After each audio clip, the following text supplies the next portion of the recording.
Vānas kultūras namā sanākušās dāmas šoreiz nevāk kājās bāles kurpes, bet gan izritina vingrošanas paklājiņus. Nav jau tā, ka es esmu šodien tikai pirmo vienīgo reizi atnākusi. Tās sportiskās aktivitātes un vispār vienreiz nedēļā es braucu uz Sabili. Un tagad šī bija šī reize un tas piedāvājums, kāds šodien bija, projekta ietvaros viņš ir piedāvāts. Es vienkārši priecājos, ka mums pašiem uz vietas ir. Nav jābrauc nekur prom, tepat atnāc. Padara darbiņus un nāc uz kultūras namu. Man liekas, jebkurā laikā un jebkurā brīdī jākustās. Un jo vairāk kustēsies, mēs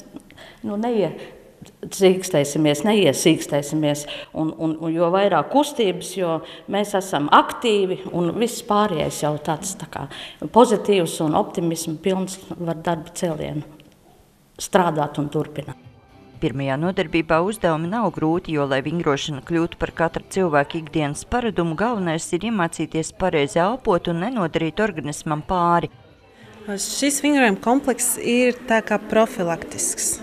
Veselības uzlabošanai vispārējai iemācīties pareizi elpot, iemācīties kontrolēt savu ķermeni. Tāpat kā arī šī bija pirmā nodarbība, gribēju redzēt, cik mēs katrs varam, ko izdarīt, un tad turpmāk arī skatīsimies, ko darīt. Tas ir vispārējais veselības uzlabošanas labad. Bet turpmāk vingrojumi kļūšot aizvien sarežģītāki. Galvenokārt man kā fizioterapeitam interesē tieši rumpja korsetes nostiprināšana, stipra mugura, stipra vēderprese, lai mēs ikdienā staigājam stalti un līdz ar to neradām papildus slodzi uz mugurkaulu un mums nerodas dažādas no tā izrietošas problēmas. Ideja par nepieciešamību iemācīties rūpēties par savu veselību radusies Vānas sieviešu klubam Gunna un tiek īstenot ar Ināras un Boris Teterevu fonda atbalstu un pašvaldības līdzfinansējumu. Tā projekta ideja tā gluži no zila gaisa neradās. Esam jau Vānai vingrojuši, esam aktīvi, bet tas bija daudz gadus atpakaļ. Bijām palikuši bez tā, bija mums domas par to, mēs gribam trenažierus. Tad mums te caur atkal citu biedrību bija iespēja uzaicināt zinošus cilvēkus. Mūsu iedzīvotāji labprāt nāca klausīties. Un tagad, kad bija tā iespēja piedalīties nāc un dari, tu vari, nebija nekādu šaubu, mums ir jātaisa projekts par veselību.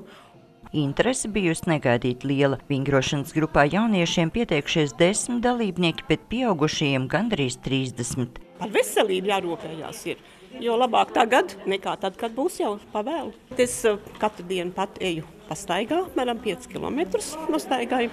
Mājās mazliet pavingroju, bet šeit pirmā reize. Tāda projekta ideja mums arī bija vāneniekiem būt veseliem. Vingrot, satikties ar speciālistiem. Un ieklausīties, padomāt, darboties, protams. Ir mums arī paliekošas vērtības, vingrošanas rīki, būs mums arī pavisam neliela, bet būs trenažieru zāle, būs mums nojošanas komplekts, tā kā būs mums paliekošs inventārs, ko lietot pēc tam ikdienā, kad projekts beigsies.